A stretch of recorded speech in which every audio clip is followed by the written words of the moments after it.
There's a reason why you want to do mean things to kids when they do that. Why?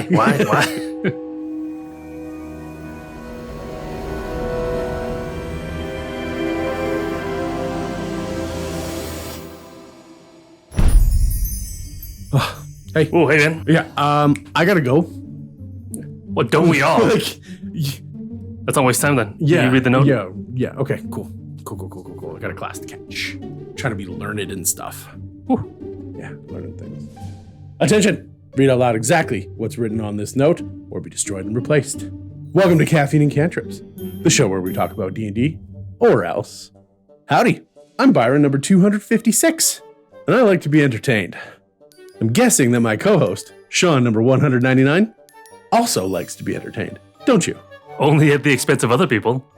That's why I'm here. This week, instead of insulting these slack-jawed amphibian moss mice, I'll let them do it for themselves.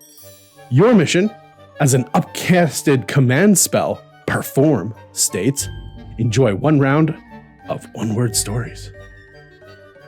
Okay. The Beginning of the story became something. Incredible. Unfortunately. Sean And Byron didn't understand what to do. Damn, nice. Game over. Well, that was something, wasn't it? Now we're all entertained. At your expense. So, stick around as we delve into improv and adapting to the hijinks around you as it bobs and weaves like a Call of Duty zombie headshot.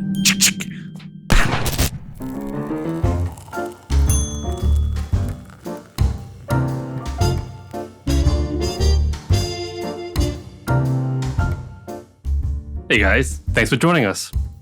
As you may have guessed from the beginning shtick, maybe not, we will be talking about improvisation in Dungeons and Dragons, or really any TTRPG, for that matter.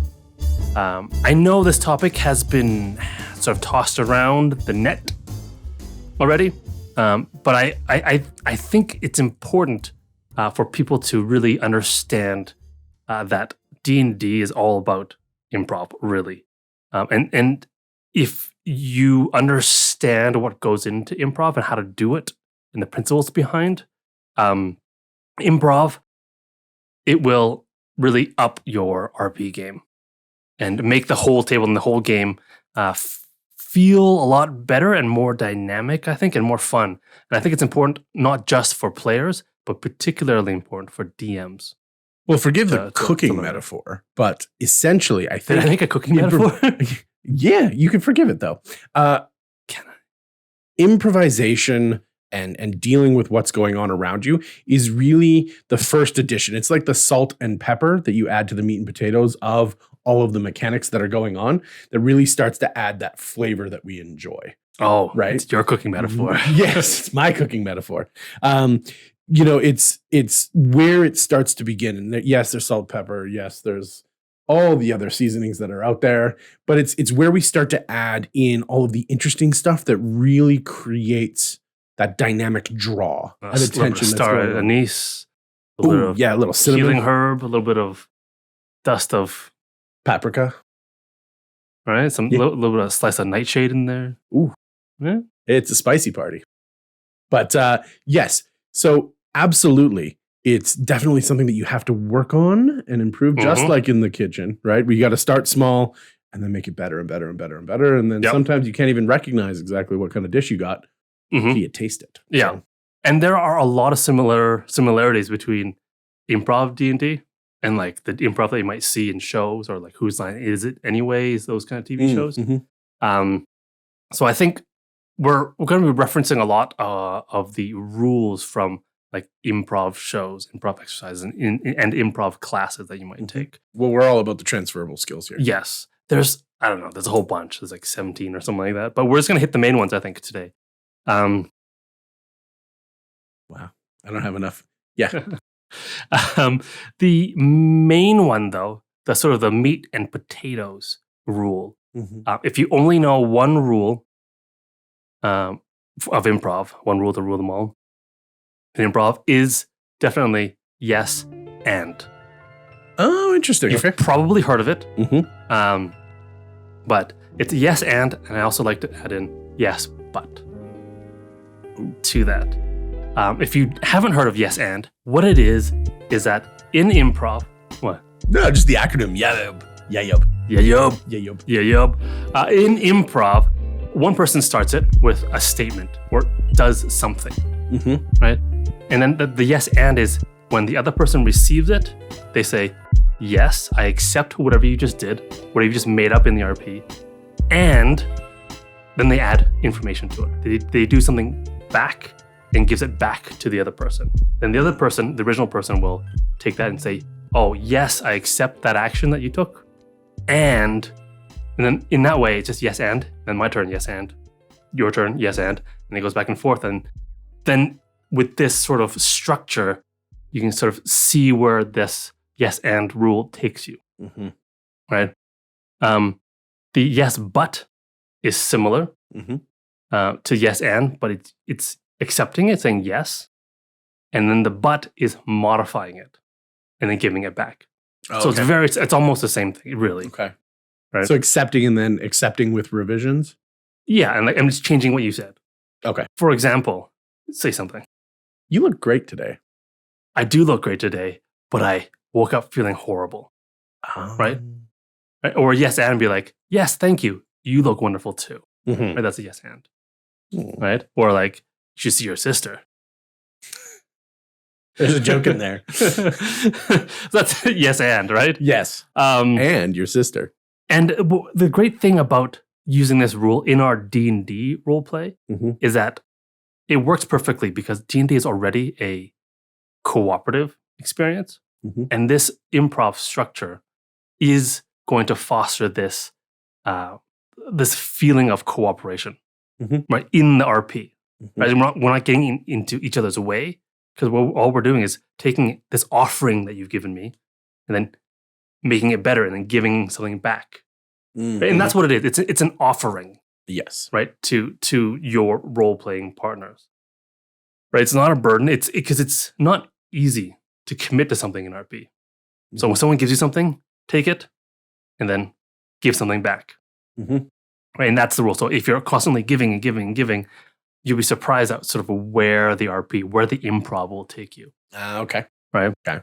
So yeah, so that's what it is. What it does, this structure also does is it keeps the role play always moving forward. Mhm. And it creates a momentum. So you don't, because you might find that in RP, sometimes it's sort of, you get caught in this sort of slump or it's this sort of trap where you're just rehashing the same things over and over again. Right. Yeah.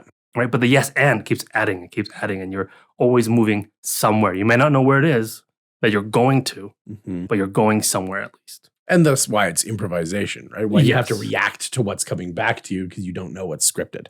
Yes. Yeah. Yes. The one thing that you cannot do though, Oh. or not that you cannot do, is you don't say no, but, or you don't say no, right? Mm-hmm. Because that stops the movement. Mm-hmm. Right? Then you're like, oh, you're looking wonderful today. No, I don't. And I don't even give anything back Mm-hmm. to the person. It's then what are they going to do? I'm just going to try something else. Mm-hmm. Oh, it's wonderful weather we're having today. No, it's not. Right? It just stops that RP, Right. the improv Right. motion. It just stops right away, right? Mm-hmm. So we try to avoid the no, that blocking, Mm-hmm. right? And that's really that's it for that rule. Really, is those two ideas? Yes, and avoid saying no. Mm-hmm. Okay. Right? Okay. I do want to say though, there is a time where saying no or no but is appropriate.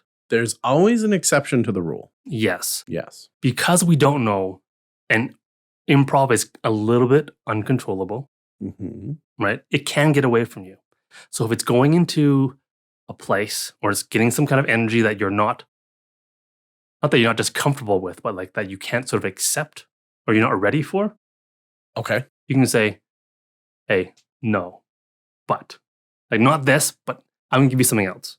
Like no, but is better than just no. Right. Right. Right? Like, oh, the weather's great today. No, it isn't. but I like it that way. Right. Right? Because then you say, not to this, but let's do this instead. Like maybe we had our lines and veils, we talked about that, but now it's inching closer to this clown thing that I have. And no, right? But the dogs are cute. Right. So that's, I think, Heel doggos. right? That's what the only time that I think that's good to do that. Okay. And then you talk about it afterwards again, right? Right. Just because, and if someone does that to you, Mm-hmm. respect it, Mm-hmm. right? Mm-hmm. And that's if you want to talk about it afterwards, right?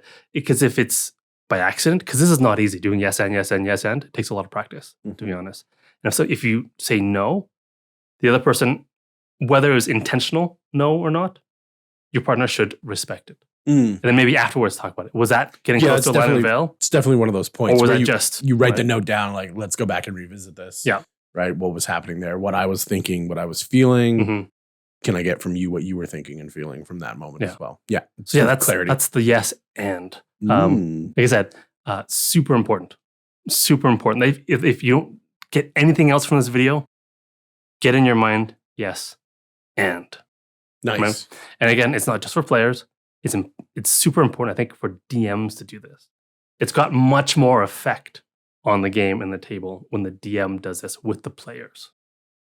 It's also, I think, harder. It is because you've got the balancing DM. And stuff like that. You've got balancing, but you also, as the DM and the chosen storyteller of the moment, or main storyteller of that moment, whether you're being grilled for your NPC's knowledge, whether you're being asked whether the PC or the PCs want poison or acid at the local general store, whatever it is, sometimes you have to confirm the negative. Right? Where you have to go, no, but I do have a nice set of horse harnesses. I mean, it's not always time for improv.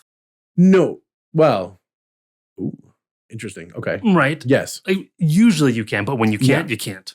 Yeah, no, and obviously it's going to be more focused towards when NPCs are driving against the BBEG or a lieutenant or captain, and they're really not necessarily doing it at knife point, but there's an aggression or there's something going on where there's a purposeful withholding of certain things that saying yes and becomes a very creative exercise. I mean, I think DMs, if you can't say yes and, yes but works really well too. It's interesting. It's one of my own personal challenges now. As a DM, I have told myself as a rule, I'm not allowed to say no. Right. And it's very interesting doing the mental gymnastics sometimes to confirm what is happening in the story and what is happening around the story, but also trying to do that yes and but, right? Like it gets a little confused, but it's ultimately an extremely interesting exercise. Right. And one that I'm now finding different areas of my brain as opposed to just shutting things down immediately before they get too wonky or too crazy. Right. I can always do just like the players do, go, yeah, okay, let's do it that way, or let's do it this way for this instance, but I'm going to write this note down. And let's just in our after session chat when we hang out for a second, I want to bring this up and I want to talk about where this could go. And because I foresee maybe like in our last session, right, with homebrewing stuff, I could see how this could get derailed real quick. Right. If you're just, again, just like yes and. I mean, and that's what happens with improv. Things tend to go to like crazy places, and that's why it's so funny. Yes. In general. Yes. Right?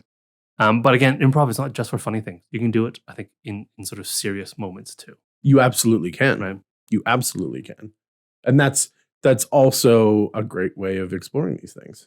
Right? Is telling yourself that it's okay to go to these places, right? With respect and veils and lines, up there. Yeah, no. Going back to the DMs, though, I can certainly see how doing yes and in RP, just pure RP situations, is much easier, right? Than when you're in like mechanics guided, restricted events. What's your Cole's Note version of that?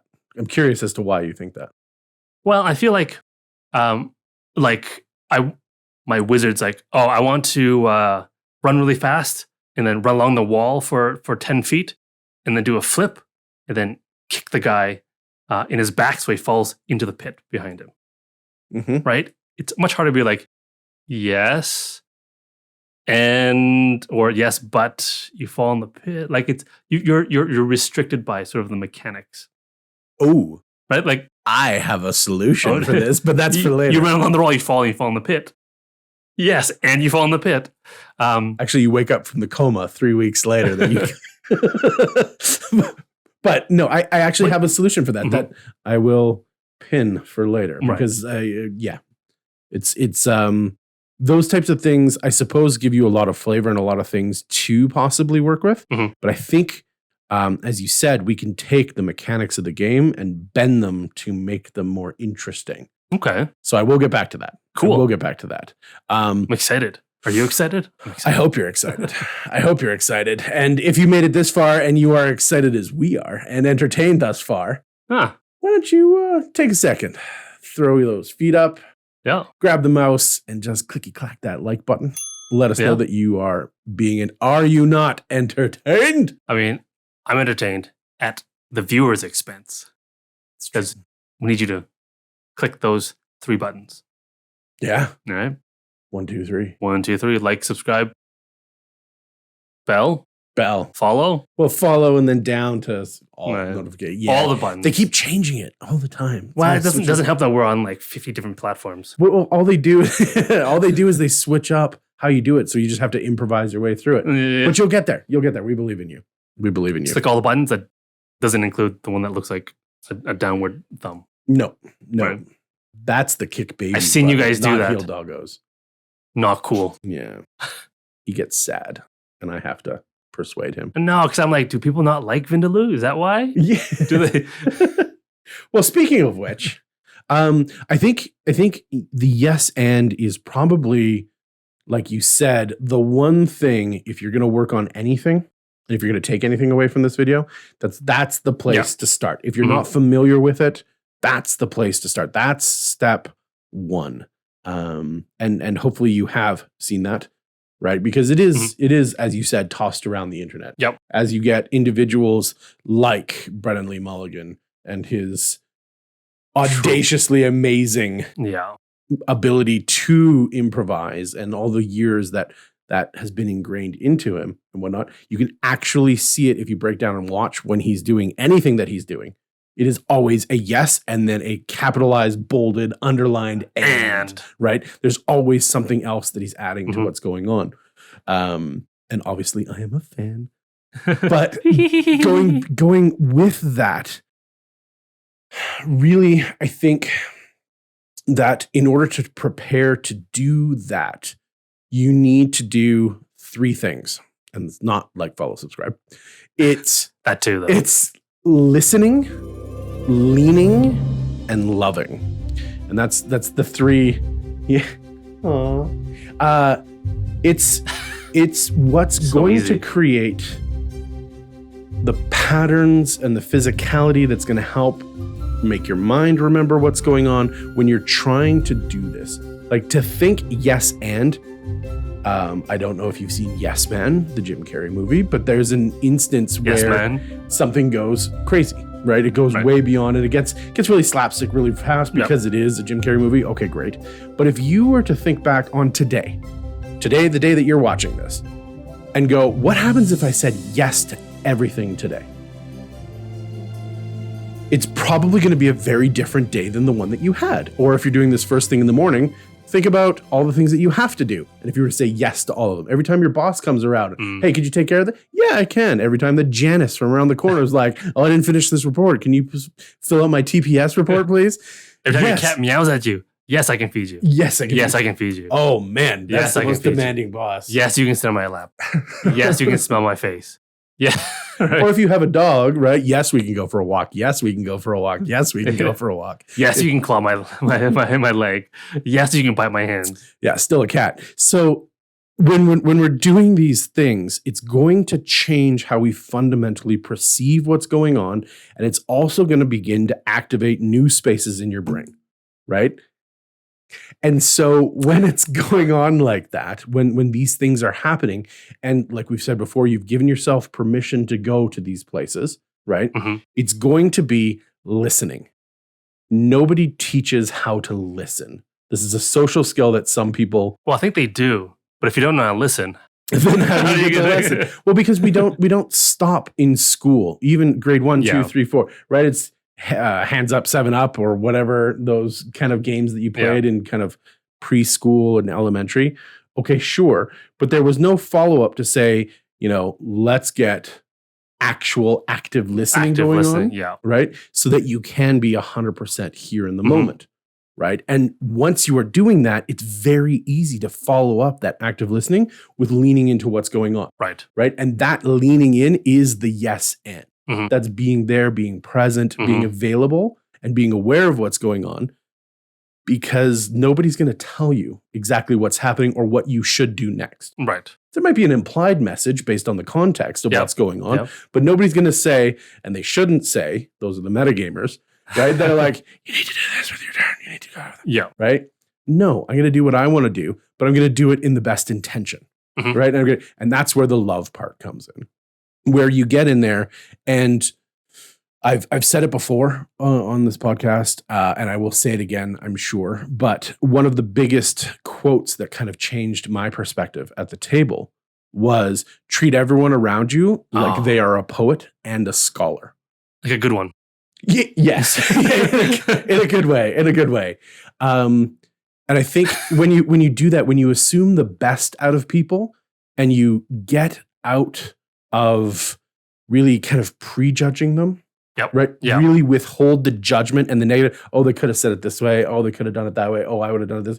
No. Let them do it the best they can do it, and assume that it's the best that they are doing it, Mhm. so that you can reciprocate with the best that you have. Mhm. Right? So it's really going to drive your patience a little bit crazy when you're trying to learn these things and you're trying to activate Oh. all of this extra stuff that's going on. Mhm. Understand that maybe the people around you also need to understand that that's going to be patient. You guys need to give each other patience for that extra second so you can formulate the thought in your mind, right? That extra moment where you want to do something else, but you want to make it cool or flavorful or Right. wizard doing a sick double flip, yo, right? Have you ever seen a double flip fireball? I haven't. Yeah. But it's out there and it's waiting for you to grab it. So yeah, I think Grab there's my fireball, guys. if it's a delayed blast one. Yeah, just don't drop it. Yeah, no, I think that's really Yeah. kind of an important mental preparation and a mental scape for getting in the right zone to start saying yes and. Well, it's true because if you don't listen properly or observe properly, What's that?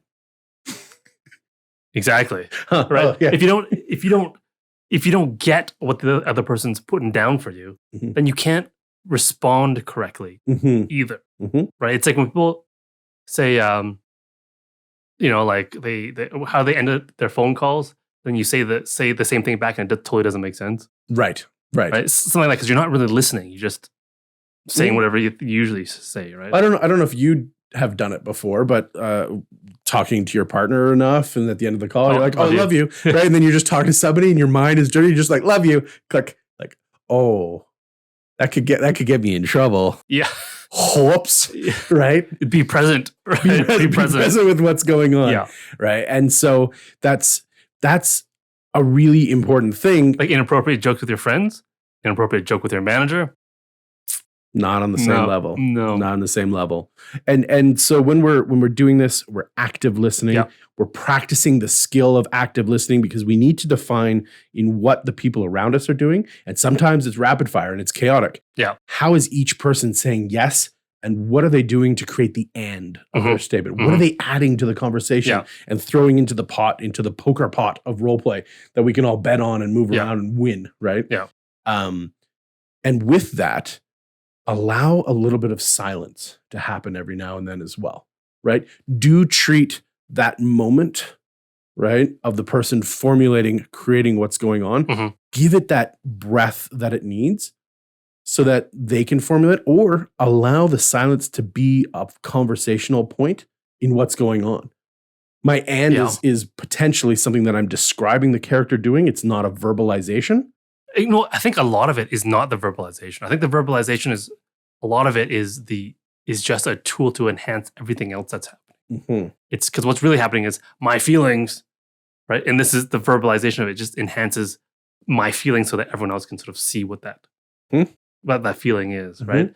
But you can, sometimes silence can enhance the actions more than words do. Especially if it's a serious or heavy moment, right? Giving that moment of respect, or I don't know.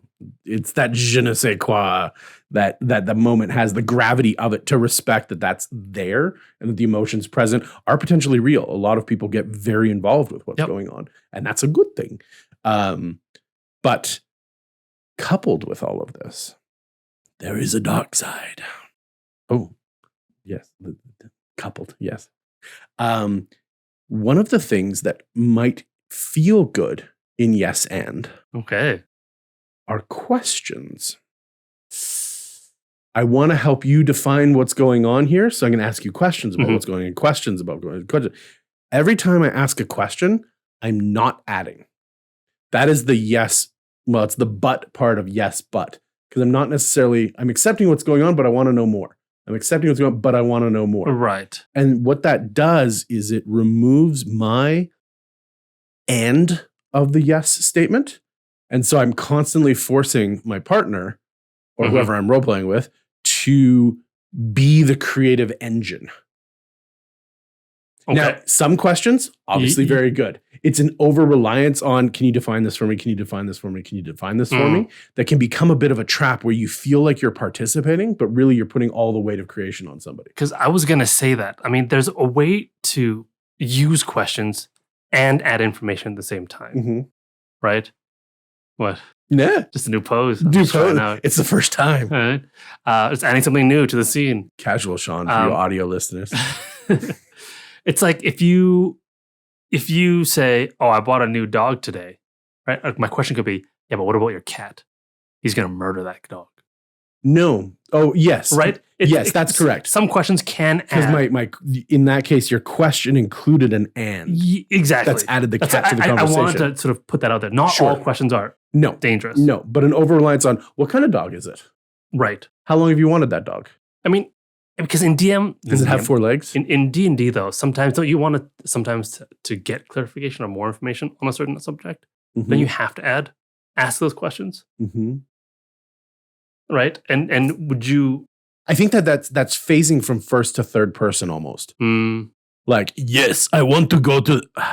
Wait, DM, can you just remind me which way is the general store? It's east, right? Okay, sorry, guys. Sorry. I want to go east. We have to go over there to... Right. I need to pick up something. Well, I meant more like, oh, you need to find the bandits. They have the map. Is that okay just like, where are the bandits? Is that okay? Or I mean, I guess at what point is it over-reliance and how? It's going to depend on the case. I guess so. Right? It's going to depend on what's going on. Because you're going to have to just ask questions and not add anything sometimes, I feel like. Sometimes, sure. But it's that repetitive question barrage. Why? That will break people down and make them be the creative engine. Why? Because it burns them out. Why? Because people don't like that. Yeah. There's a reason why you want to do mean things to kids when they do that. Why? Yes, CPS don't pay attention to this. So that's one of them, right? Obviously, you kind of alluded to it before, but it's your predefined, the hog or the lump type of role player coming in here, where you're trying to do yes and they're just like, yeah, I'll even take that, and I'm not going to give anything back. Oh, right. You got a dog? I love dogs. I actually have 3 dogs. My dogs are all amazing. I love all of my dogs. I take them on walks all the time. You're just like, well, we're not sharing anymore. Right. You've now turned this into a monologue. And you're like, yes, and. Yes. Right? Or it could be you're just taking the yes ands, but there's like 4 other people in the scene. Correct. Okay. Correct. Oh, okay. And so you're hogging all of that spotlight and all the story. Yeah. And then the converse is, like, oh man, I love ice cream. What's your favorite flavor of ice cream? Don't eat ice cream. Uncomfortable silence, right? That's the version of the lump, right? I'm going to say not no, but I'm effectively shutting down. I'm being a wall or a block. I don't want to talk right now. Yeah. cool. I guess I'm going to go over here now. Right? Right? Yeah. And that's the only way to get out of it is to Yeah. say it. But being the hog or the lump gets in the way. Mhm. And finally, since we're talking about preparing yourself for this, you need to get rid of the distractions, external As and always. internal. Yep. Obviously, extra stuff that's around you, fidgety things are definitely some of those things. Yeah, I see that. Even if there are other people that are at the table that aren't respecting what's going on, right? They're not listening and leaning in. Mm-hmm. And yes, it's hard to when you're not involved in the scene, but it's very important that you do, even if your character doesn't know about it, right? Because you could be coming up next. Somebody could switch to you. The scene could end. Yeah. Or they're experiencing something important. And it's important for you to kind of witness that. Or it's your privilege, nay honor, to get to experience some of this story. Well, and I feel like if people are doing yes and, it's going to be inherently more interesting than just non-yes and RP. So you'll want to pay attention because it's interesting. But we're also conditioned to always kind of be doing something, always kind of be fidgeting. Yeah. How many people watch TV and they're on their phone? That's horrible. Well, it happens. Yeah. It happens. Yeah. So we like to always kind of have something going on. And one of the most interesting ones that I think, and when it's speaking to an internal distraction, is waiting for people to stop talking so you can start talking. Right? Because unless you're very practiced and you're very good at what you're doing, what you are doing is choosing to stop, what would we call it? Listening to them, and you just hear them. Right. Yep. Yeah. And I think that's something that I think we're just trying to blast through sometimes, or we're excited Right. and then we start stepping on each other's toes a little bit. And the weight isn't getting through, or the purpose and the feelings aren't getting through because we're too busy just waiting for our turn. Right. You're too busy dreaming about next week that you don't live in today. Correct. Right. Yeah. Correct. So no, I think those are some of the yes starting principle. Your salt and pepper is yes and, but you got to want to cook something to go season it. Right. I'm cooking metaphor, guys. No, it's interesting because it's all this stuff is really I find all the other rules aside from yes and are like just supporting the yes and rule and making it better. Being there, be present. Right. Don't be distracted. Right. And share the spotlight. Yeah. Yeah. Right. No, that's really cool. Do you think people do this naturally? I do not. No, hey? I do not. I don't think so either. It's I alluded to it before, but it's difficult to do this actually. I mean, the rule is so simple. Yes. But actually doing it and having it in your mind to be like, oh yes, and then you're like, oh, I should add something, right? Going back to session prep stuff that we talked about a long time before, and I like to write down my 3 or 4 things at the beginning of every session. If I was trying to practice this, listen would be one of the things that I would write down. So it's constantly reminding me as I look down at my notes, I'm going to jot this down. Oh yeah, listen. I got to listen. Right. Yeah. Even when I'm looking at, even when I'm writing notes, even when I'm doing that, right. Every single time you got to keep reminding yourself until you get in the habit of doing it. Right. And then everything becomes so much easier. It's the foundation for everything else that you want to practice. Yeah. No, it's true. Yeah, I thought because we started recording our campaign. It's one of my favorite things about the campaign. What the great thing about that is that you don't have to pause to take notes. Yes. You can be present and not be distracted with, oh, I need to remember this. I need to remember this. Like after this scene, it's fine. After this session, I can go back and listen to it. Right? It's a resource that's there for you. And you might, and you can, if you want notes, you can write notes from there, from the recording. Yeah, I'm not going to name names, but hard stare into the camera. Watching you. It's a great resource. It's amazing. It'd be a shame if someone weren't to use it. Stare into the camera at the other person. But yeah, no, like I said, it's all this stuff is really great, and it does support the yes and because that's the. It's a long, hard stare. All right, let's stare some more. Let's stare some more. But let me give you some bonus rules, some bonus tips. Oh, we're at the bonus round already. Okay, yeah. hit me. You talked about it briefly, and it's that it's really important to focus on the here and now of the scene, even not just in the game for sure, but in the scene that your characters are in. Like pay attention to sort of where you are. How does it feel? The lighting. Like what are the props in the scene that you could use as improv tools? Right? And there's a lot of leeway a lot of times that the DM will allow you to just create mundane items that are in the scene, right? Who says there's not just rocks scattered on the ground? I don't care where you are. You're in a mountain, you're in a forest, you're in a city. There's always stuff on the ground. Yeah. Right? So what, can I interact with it? Absolutely, you can interact with it. Right. I mean, also listen to what the other character is doing, how they're reacting. Like think about, what do they mean when they say this? Why are you picking up all that stuff? All right. Why are you drawing your hand back and staring at me with such intensity? And then you think about like, what does my character think about what they just did? Right? Like you have to be there to do that. You have to sort of be immersed in the scene. So that's the extra bonus tip number one. We talked about that. Okay. Right. Second one is change. Oh. Right.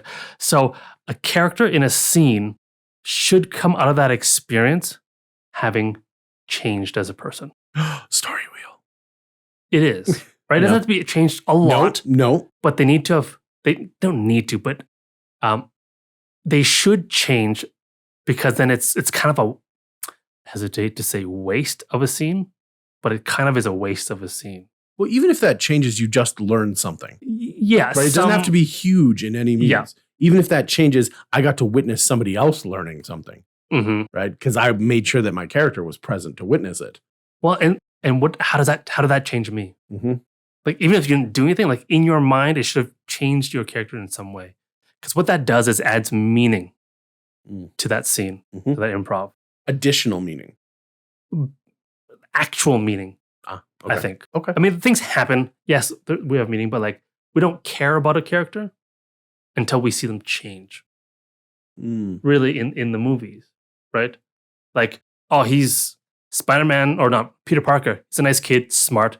Nothing ever happens to him, though. He doesn't become Spider-Man. He doesn't. His uncle doesn't die. He doesn't learn about responsibility and the responsibility of holding power. He's just Peter Parker the whole time. He doesn't change. Right. You don't. It has no meaning then. Right? So he has to change. My mind is immediately drawn to those cursed first 10 minutes of Up. Oh gosh. Where you just experience a ton of change. You experience like his whole backstory, and you're like, gosh. And then the movie starts. And then his entire house has meaning. Yes. And I just watched that recently. Oh. Again. And like the entire movie, like everything that happens has meaning. You're like, oh, that's from the beginning. That's pulled from the beginning. Oh, that thing from the beginning, it's just a foreshadow of this. Yeah. Like it, yeah. Cursed, I say. It's so good though. Without that made the movie. No, masterclass in storytelling. Yes. Right? And foreshadowing through background filling, right? With no, not supposition, but no, no purposeful explanation. Exposition. Yeah. That's what right? Yeah. And that entire beginning sort of section of Up was nothing was wasted. There was no scene that didn't contain something of meaning. Oh, yeah. Later. Devastating. Yeah. So yeah, change. Started so happy. Change. Next one is speaking of change, just change it up here. For serious and emotional sort of scenes, like I said, you watch improv shows, Whose Lines Is It anyways, they never do serious stuff, because that's not the type of show that it is. It's not entertaining in that not way that they do it. Yeah. I would love to see a Whose Line Is It anyways, like drama edition. Just Colin Mockery just crying for half an hour straight. Some people would like to see that. Right. Yeah. I might. But no, for serious and emotional scenes, what you want to focus on in those scenes is the characters and their relationships. That's what's going to add that slant of emotionality and seriousness Mm-hmm. to the scenes. Mm-hmm. Okay. So that's how you sort of, I guess, also keep it from derailing into like humor and funniness. Cause I feel like that's where improv sort of naturally flies off into if it's not controlled, Right. right? It doesn't have a focus. Yeah, you got to respect the context. Yeah. So emotions, I mean, relationships and characters and people, Yes. right? On the other hand, for humor, if you want a humor scene, because you can't be serious all the time. No. I mean, you can be, but then you get burnt out pretty quick. Well, then you need the levity to realize how To balance serious it you out. are, and you need that breath of air. Yeah. Yeah, we've talked about that. And quote unquote easy way of doing that, and we do that a lot just naturally because we're ridiculous, is that you take a specific idea and you take it to the nth grade. Just take it as far as possible. That okay. one whatever idea that is. Right. And you tend to focus on actions and things. Yes. And the abuse thereof. Fun abuse. But the abuse thereof. Yeah, it's like how far can I push this idea of I don't know, adding too much salt to French fries, right? Like, and then you just keep adding. Like, what about adding too much salt to your cat? What about adding too much salt to a slug? What about adding too much salt to your horse's mouth? Like, and eventually you'll run out of what happens. You run out of like normal things, and because you're still playing this game of where can we take this idea, Right. you'll naturally go into more and more ridiculous things, and that's where the humor comes in. It's interesting because the metaphor of the pot of gold at the end of the rainbow, right? You got to chase the whole rainbow down to get to the end of it because there's something really good at the end. Yeah. Or maybe not. Maybe not. But the attempt can be just as entertaining as the capture. Yep. In this Yeah. case. I mean, yeah. And there's usually it ends up with people can't speak anymore because they're laughing. Because, yeah, it's too funny. All right. Well, and that's good. That means that the scene, we all gleaned something from it, right? We all learned something. It wasn't wasted. There was an extra, right? Yeah. Yeah. We had one last tip. Oof. Don't forget to end a scene. Actively. Yes. The table actively. just goes silent. You're like, are we done here? No, and that's the thing, right? Like in a scene, it could be like you have a little back and forth. It's great. Someone needs to be like, oh yeah, great. So I'll talk to you tomorrow, okay? Or I'm just gonna head out for a second. Mhm. We'll talk later. We'll meet up with the rest of the group. Mm-hmm. And that's a simple sentence to be like, okay, that's in the scene. Mm-hmm. And maybe the other person can have one last sort of offering, but that's it. It's interesting. I was just about to say, this is a great example of yes, but. Mhm. Like, yeah, he's done. Now I got you all to myself. Now the real conversation begins, right? Like, Right. because somebody has ended their scene or their portion of the scene doesn't mean that the whole scene necessarily is done unless you're going to agree with that, right? And you go, yeah, we're done with you now. See you tomorrow, right? And you agree to end it, and then that goes around the table. So feel free to branch off on both sides of that, because if you're not done with it, if you haven't found the value yet for the scene, or you've been waiting so you can get that private moment with the NPC who gave you the thieves can't signals that, blah, blah, blah, blah. Don't let it end. Go deeper, right? Mm-hmm. Thieves can't. Go find that pot of gold. Yeah, thieves can't. Use thieves can't. That's what they do in Naruto all the time. Oh, they're just thieves can't. They're thieves, right? Ninjas. Rogues. So speaking of flavoring, spell things, filters. Yeah. They could be anything. They're all paladins. All bards. We're all bards. They're all bards. All paladins. Yeah, we bards. switched it up. Yeah. So it is a good thing to say, but actively end it. Let everybody know that you're done with that. Feel free to add dramatic flair to it. Feel free to not, right? Especially if you're reacting emotionally. Take that. That's why everybody wears capes. Everyone should wear capes. Yeah, this is a no Edna zone. I want to see that in full capes in government, Congress. So that's why we should back this bill. Fush, smoke bomb. More people would watch it. I think so. Yeah. Smoke bomb. Smoke bomb. Poof. And out. Be awesome on the world stage. Yeah. No, I like your bonus round. It just kind of succinctly follows what we talked about before. Again, it's all just to support. Rule number 1. Yeah. Yes and yes, but. Yes, it is. Yeah. Yes, it is. And you can practice this at home. You can. You should. You should. Because a game is life. Life is the game. Practice, practice, practice. No, but in all seriousness, it's is a great way to play in the more child version of this, when you can go out and find little fun mini games that can help you out in a variety of areas of your life. Yeah, like maybe playing chicken, where you run at each other as fast as you can and see which one turns away first. Wow. I was going to say play chicken with the like button, but... run as fast as you can towards your screen, towards the like and the subscribe button. Safely. And then smash the bell and the follow button. Safely. Or if you're listening, smash it with your ear. Safely. Safely. Yeah. Don't hurt yourself. Screens can fight back. I do like being entertained at the expense of others. Yeah, well, unless you're videotaping this, in which case, get in the comments, link your... You're videotaping our episode that's on YouTube? Chicken run on the smash button. I like it. Yeah. I like it. Just a bunch of content creators sharing content. But anyway, gaming, life. It is. I think...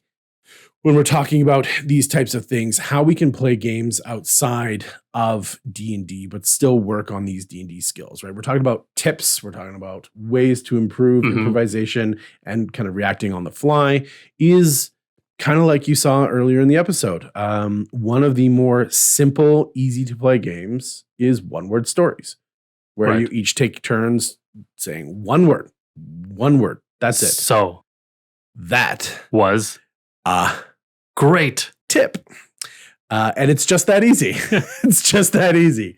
When you do that, you get to work with flow with the partner, work with your own kind of mental gymnastics and creativity, and see how maybe you can bend or see how you can control or manipulate by one word at a time and steer people into weird corners where they have to do funky things. Really simple, really easy to do. Yep. He's got that face, folks. He's got that face. Beyond that, you can do flying into the opposite direction of my previous warnings, the only questions game. Oh, yep. Where you need to have a conversation, but you can only have it in questions. And every statement must be not a statement, but a question itself. Does that sound good? I'm not sure. Oh, that's not a statement. That's so hard.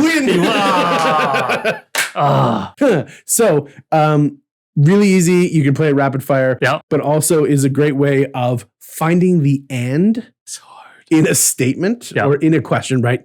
Statements and questions are different. One hit KO. Ace. Finding that moment, not the moment, finding the and in a question or in a phrase can be the goal of this, perhaps, right? And well, the funny thing about that question game is that by nature in that game, it is a question and. Yes.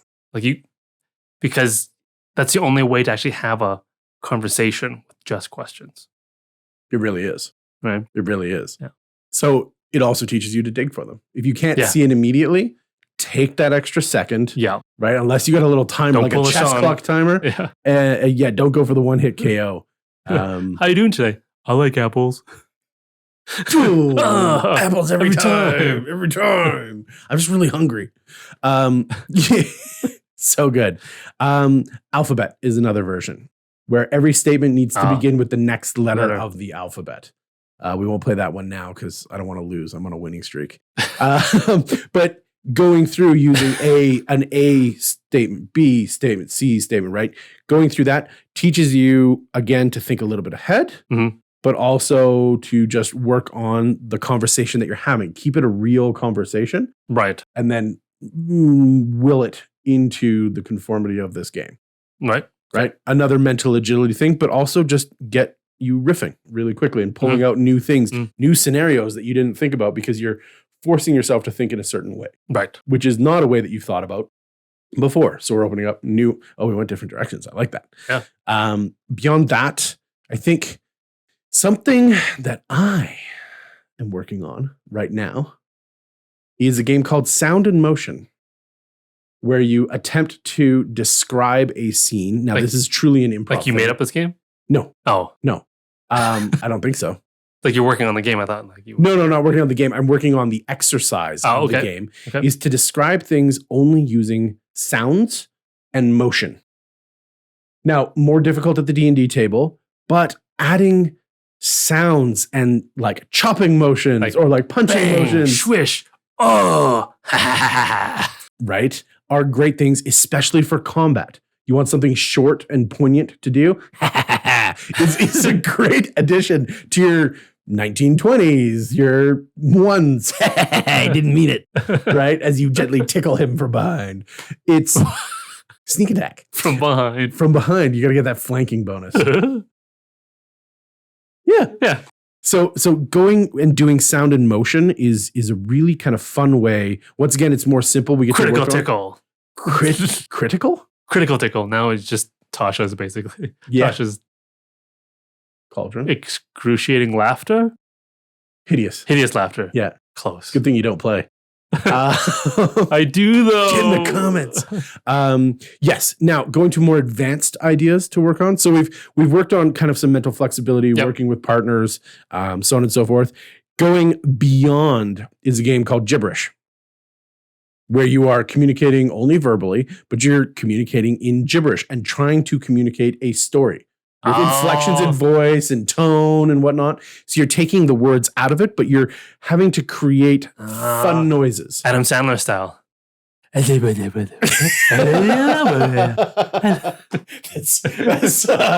is exactly right. I was not prepared for that. Hold on. That's exactly it. Right. That's exactly it. So gibberish is a great way of practicing. Or Mr. Bean does sound it too. and motions. Mr. Bean is pure motions and sound. Yeah, he didn't talk. Very rarely. Very rarely. I missed that episode. Well, and it's always kind of. Oh, I seen him. Right? Yeah, talking about it's very my flexible friend. And it's a weird voice. Yeah, but that's kind of fun and frantic sometimes as well. But that's definitely gibberish is definitely a progression. I like it. From all of our kind of talking exercises as well as sound and motion, right? Because now we're creating all of this new stuff on the fly, which leads us to kind of longer storytelling where you tell like a story, a sentence at a time. And that way you can kind of create a flow and emotion to it. But now you're responsible for more ands in the yes and, right? Giving your partner enough stuff to work with and giving them enough kind of leeway to lead you into weird places that you're not really ready for. So that's a super good one. Emotional roller coaster is where you attempt to change the emotions of a scene while keeping the scene the same. So do you like repeat the scene over and over again with different emotions? No, so you'll just like if you have a D6 handy and you just have 6 emotions written down. Oh, you just switch after every so often you roll a dice and you're in a new emotion. You're in a new emotion. You're in a new emotion. Right. So the context doesn't change, but your emotions fluctuate highly. Oh, like, I can't believe you did that to me. Could help it. Yeah. Right? And then you right. I don't know why. Yeah. And so that kind of chaotic fluctuation is once again just a great way for you to practice emoting. Right. And then forcing you to think about different ways of emoting these emotions. Right. To come across as genuine or add the levity or add the gritty rage. And then a super hard one that I kind of conceived of. And then I found out that it was an actual thing. You do like the hard ones. And, at my expense, apparently. Okay. So this one is called Forward and Reverse. Okay. So this is going to work on you paying attention like you never have before. Because you're going to, for a certain time limit, let's say 30 seconds, act out a scene with a partner. And then you're going to do that exact same scene in reverse. Huh. So you are literally, if you're doing the alphabet game, you can combine it with other things. If you do the alphabet game, then you're going to go hard. A, B, C, D, and then Oh, okay, you don't go with this. D, C, B, A. No, because you're only going to do 30 seconds or a minute or whatever. Okay, yeah. But what this is really going to do is help you stay ever present in the moment and remember what the hell you just said. So you don't have to go back and check the recording all the time. Right? Because, wait, what were we talking? Why did we come into this room? Right. Which guy's supposed to have the gem or the... Right, all of these things, it's just going to help us with our memory. That one is a difficult one. It's super tough. And so you're going to try. So if you're combining this, an emotional roller coaster, and then a reverse emotional roller coaster. Maybe just do 3 letters at first. So this is definitely the Ace Ventura kind of Jim Carrey playback football thing. Right? Let's see it in reverse. Right? Perfect example. Super difficult. Find a friend to do it with you. You'll look like fools and you'll have a great time. But it's going to work on a lot of these skills.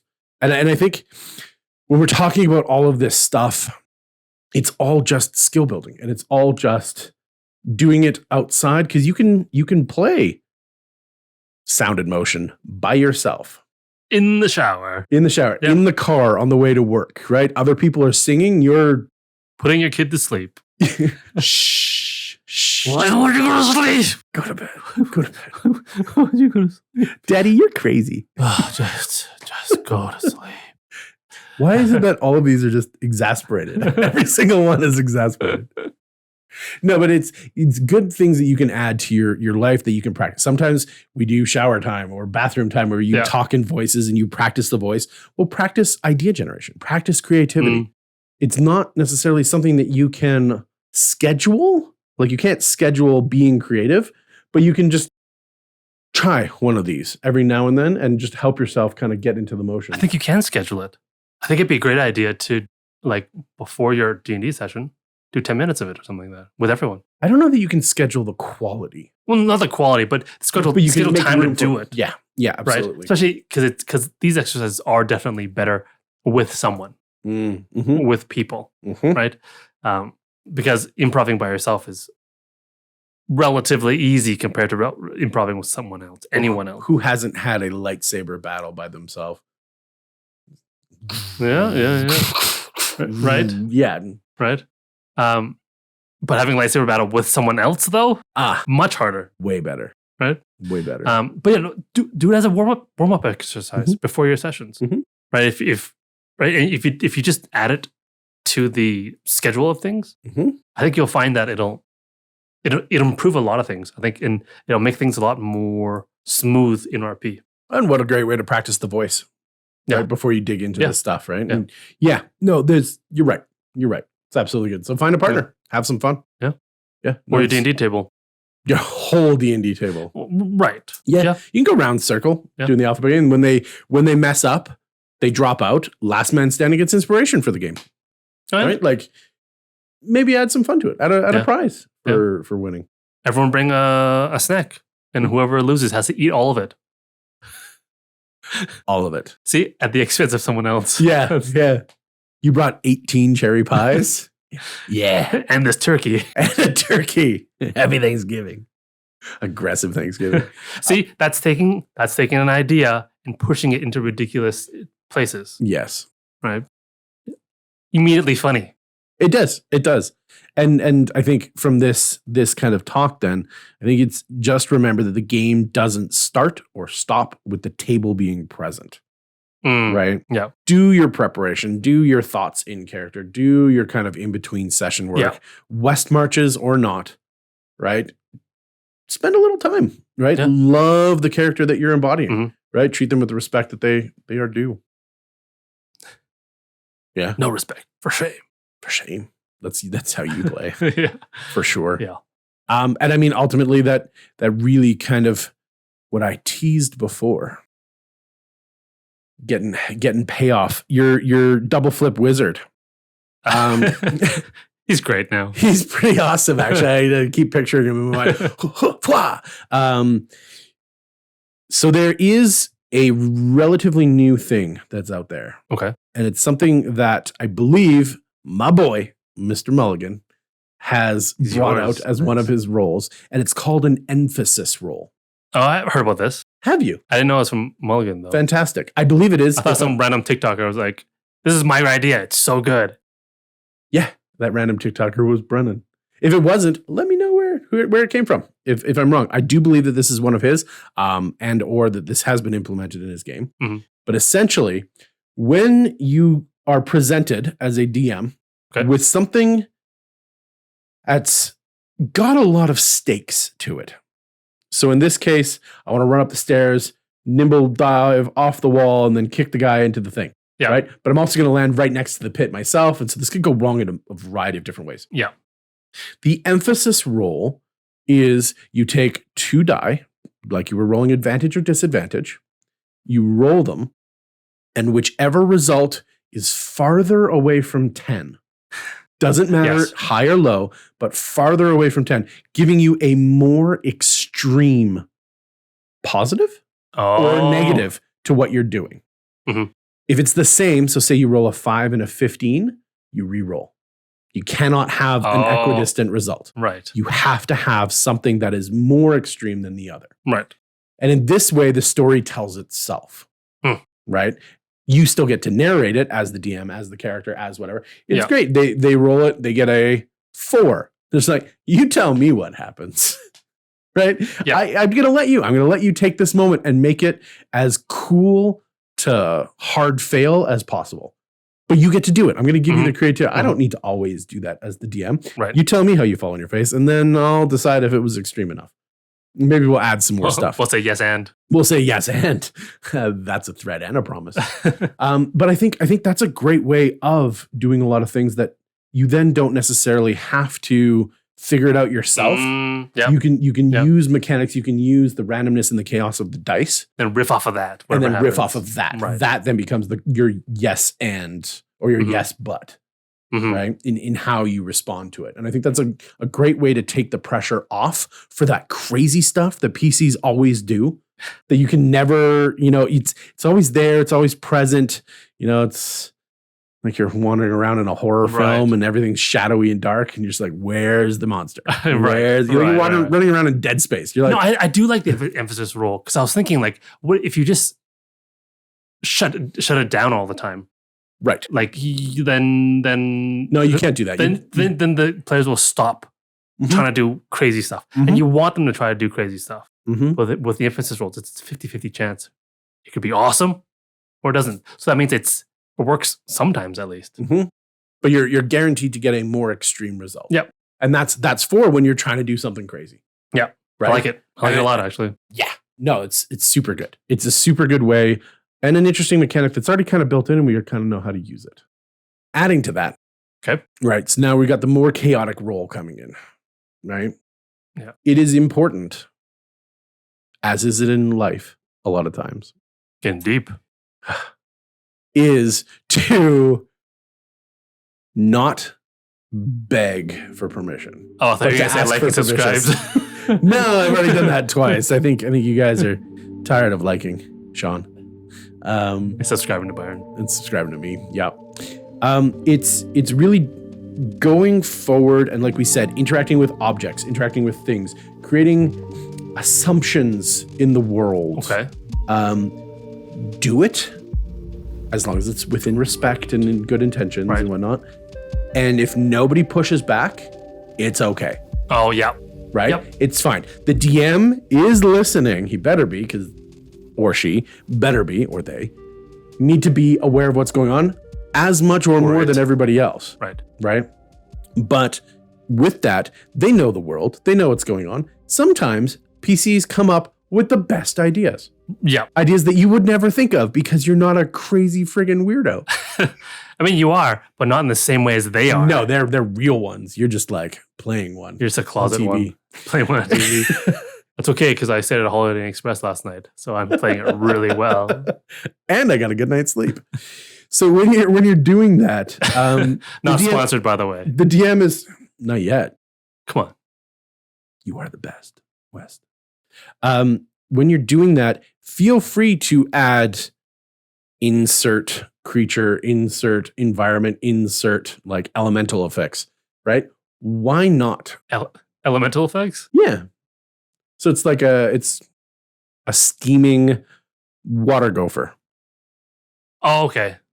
I was saying like I'm eating my clam chowder soup and it just bursts into flames because it's so hot. Because it's adding elemental elements. Yeah, because there was a steaming water gopher in the pot. in the pot, and he accidentally scooped it into your bowl. right? And they are mad. They are mad little creatures. Well, I would be mad too if I was constantly steaming. Yeah. And or a gopher. Yeah. He's just yes-anding. He's just yes-anding your chowder. He's just incensed at his place in the food chain.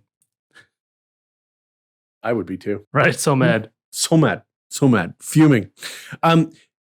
Go for it. Go for it. Unintentional. But yes, it's something that you can do freely as anybody at the table in a small, hilarious world building, or perhaps serious. No, I came from the Shadow Monastery. I heard the bells of Torath ring with my own ears. I was raised in darkness. Were you, Bane? Were you really raised? There's a light that comes down from... Yeah. Go for it. And if nobody pushes back, then maybe it's canon. See? Maybe no one it's pushed not back against Bane. Now it's canon. Yeah. They just let it go. So do it. Go out there. Right. Build those assumptions. Create the lore. Fill out your backstory while you're playing. Whatever it is. Go until somebody pushes back. That's that nth degree that you can chase. Right? And then it's fun, and you never know what you create that might be TPKing you in 5 sessions. Right. Because a steaming water gopher has an evolved form or something, and Mama Steamy Gopher is not happy with all of her kids getting added to the chowder. Right. Bottom of the food chain. Bottom of the food chain to top of the food chain. Go for it. Like second-ed wizards. Yeah, pretty much. Pretty much. So no, I think that's kind of, I think, what I like to talk about. And maybe only one last tip. Okay. Is again, not really as an exercise, but as a way of thinking. Maybe try to bookend your speech with descriptive text. So start with, Reginald stood proudly in the corner, half hidden by shadow, as he leaned into the lantern light and said, "Hey, I like that bowl of soup." And then he continued forward to sit at the table. Right? So description, what I want to say. That's description. That's actually really cool. I like it. Right? That form that you can just sort of, with that template that you have in your mind that you're just like, I'm going to fill it in with this. He's going to do this, and then end it off with something. Well, we all probably have heard and or seen the like conversations in a book where it's like, yes, he said, she said. Not even. It's just new line, quotation, new line. Like, who's talking now? Yeah, I think it's this character. Right. Right. So breathe life into it. Right. Add more ands to a certain degree. Don't steal everything, but add enough ands that people can then react to what's going on. It also, in a small way, ends what you're saying. Instead of ending the scene, you're ending what you're doing with that kind of motion or whatever to let everybody know, okay, jump in. Yes, and this, over. Yeah. Right? 10-4, over, right? Yeah. No, that's cool. That's cool. I know. I like that. I like systems and templates and like little things that you can just use as tools, as quick guides to, because I can imagine already that it would bump up the quality of your RP already, but just by doing that, by a significant amount. Unless you're doing that already, in which case, awesome. Jeez, 2 thumbs up for you, right? I would subscribe. Right to that, absolutely, right, and whoever that is. Well, because we don't rise to our aspirations, right? We fall to our systems. Yep, right. I've said that before too. I have said that before as well. So it's true. If you try and think of these extra little things and you only do 50% of them, then you've created progress. Right. I mean, it's all well and good. I mean, there's some good tips, some good rules that we have talked about. Hopefully, you guys out there, we've sort of encouraged you to be interested in doing more improv stuff and practicing improv. But I want to let you in on a little secret, though. All the tips that we said, all the tips that you read about, watch, listen on the internet, is worthless when compared to the actual mileage of actually improvising. Right? Like you can. I was like, did we just wait like right? an hour? No, I'm enjoying it at their expense. Oh, time is money. Waste your time. But you can listen to all the podcasts you want, watch all the YouTube videos, read all the books about how to improv, all the tips, all the rules, memorize it all. But that learning is nothing compared to actually doing improv, right? And you'll notice, like when we just did the improv thing, I lost right away in that question game. It's because that's not a thing that I do, right? Right. And I've already learned so much from that exercise just by doing it, right? That because reading it, because I knew about that game, Yes. right? I knew how to play it. Yes, you but did. Doing it is something else. So you need to actually go and improv, right? This is all useless until you do that.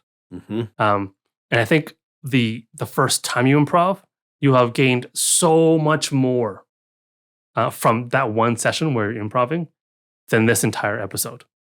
That's a lie. You got us, right? Fibs. That's a treasure, treasure worth the ages. Well, and it's great what you said before. Bring intention. Well, it's a combination of what we said, but bring intention to the table. Voice record. Bring yourself a voice recorder and just say, "Hey guys, I want to do this because I'm working on something, but I have to listen to myself." Yeah. And it's just something. Is that okay with everybody? Okay, great. Boom. Now you can go back and listen to yourself, and you will hate it, and it will be so good for you. Yes, because you'll learn so much. Like even watching our episodes, I'm just like, "Geez, Sean, you do not speak in a proper flow like a regular person." No, he doesn't. Right? And we still love him like a poet and a scholar. Aww. Sad. But like I said, there's so much more to improv than just these rules, than just these tips. Oh, yes. Just like bookending things. Because I bet you, unless you're the most like outgoing person, you're going to be embarrassed. You're going to put yourself into situations where you're like, oh, that was silly. I feel like super silly and embarrassed by where I went. Right? Or you maybe need to find that place. That's where progress is going to come. Right, but you'll never get over that unless you actually go and improv. And you'll never be able to, because you need to get over that. Right, in order to properly improv. Well, that's why failure is the biggest payoff. Yes. Yeah. Right?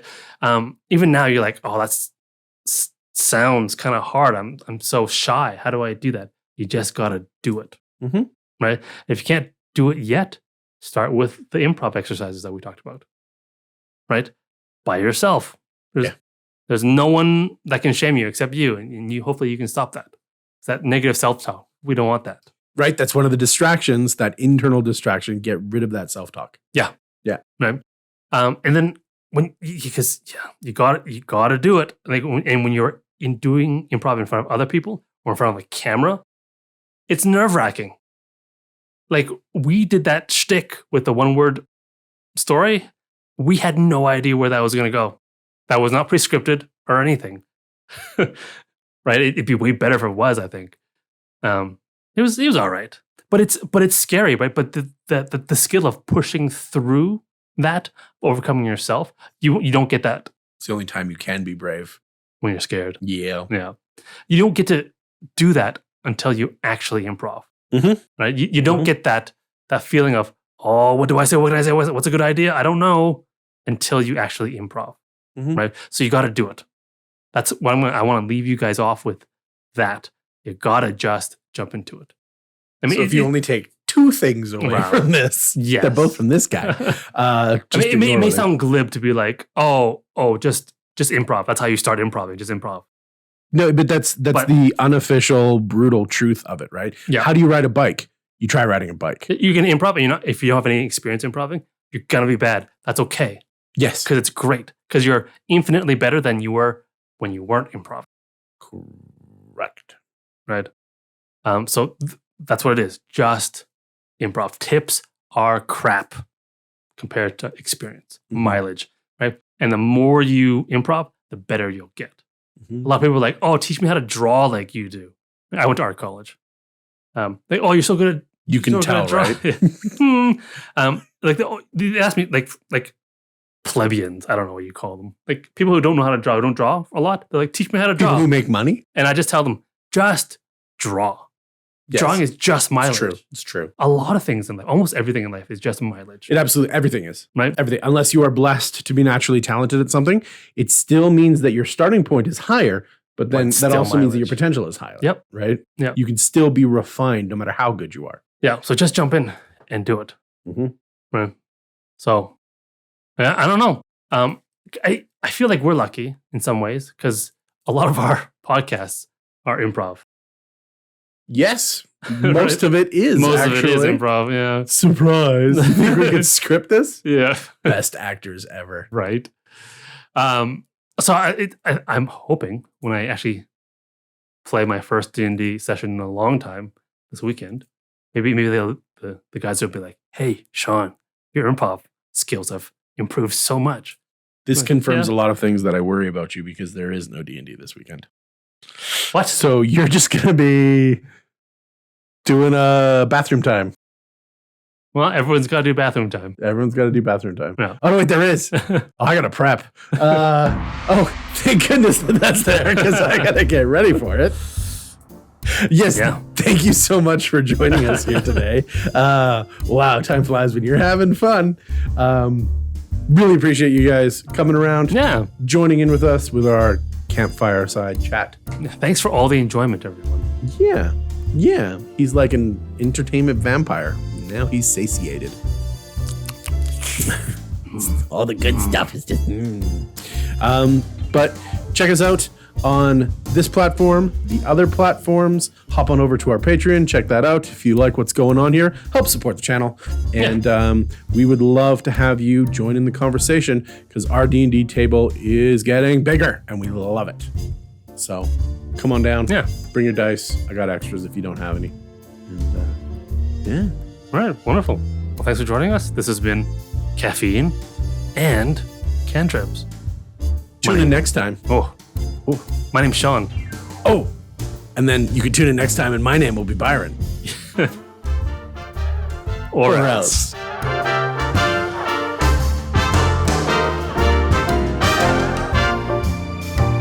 Improv.